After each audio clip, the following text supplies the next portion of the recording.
সম্মানিত দর্শক শ্রোতা, দেশ এবং প্রবাস থেকে আপনারা যারা সংযুক্ত আছেন, আমাদের ভিডিও দেখতেছেন এবং শুনতেছেন, সবাইকে আন্তরিক প্রীতি ও শুভেচ্ছা জানিয়ে শুরু করছি আজকের প্রতিবেদন। প্রতিবেদনে আসা এই অসহায় আপুটির জীবনের গল্প কথাগুলো আজকে তুলে ধরবো। কেন এসেছে প্রতিবেদনে বিস্তারিত আলোচনা থাকছে।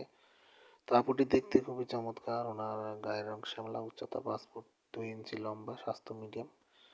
পড়াশোনা আপনার বেশি দূর করতে পারেনি, পঞ্চম শ্রেণী পর্যন্ত পড়াশোনা করেছিল। ওনার পরিবার, ওনার বাবা মারা গেছে, মা অসুস্থ।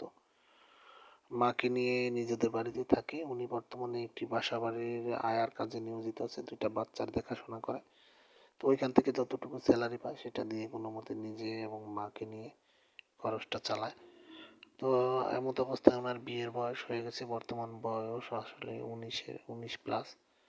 তো এখন তার বিয়ে বসার মতো তেমন সামর্থ্য নেই, এবং আপনার যদি একজন সম্বন্ধ আসে, যৌতুকের দাবি দাবার ঝামেলা থাকে, সেটা তার পক্ষে বহন করা সম্ভব নয় বিধায় উনি আমাদের চ্যানেলের সাথে যোগাযোগ করে ওনার প্রতিবেদন নিয়ে এসেছে। যদি কোনো পাত্র থাকেন যে বয়স বেশি, বিবাহিত, এরকম পাত্র থাকলে উনি বিয়ে বসতে রাজি আছে, এবং ওনাকে যৌতুক বিহীনভাবে বিয়ে করতে রাজি থাকলে স্ক্রিনে দেওয়া নাম্বারে ওনার সাথে অতি দ্রুত যোগাযোগ করে ওনার নাম, ঠিকানা, ডিটেল সব কিছু জেনে নিয়ে সম্পর্ক তৈরি করতে পারেন। আর আপনারা আমাদের চ্যানেলকে সবসময় সাপোর্ট করে আসছেন, সামনের দিনগুলো সাপোর্ট করবেন। ভিডিওগুলো ভালো লাগলে না টেনে ভিডিওটি দেখে একটি লাইক, কমেন্ট এবং একটি শেয়ার করতে ভুলবেন না।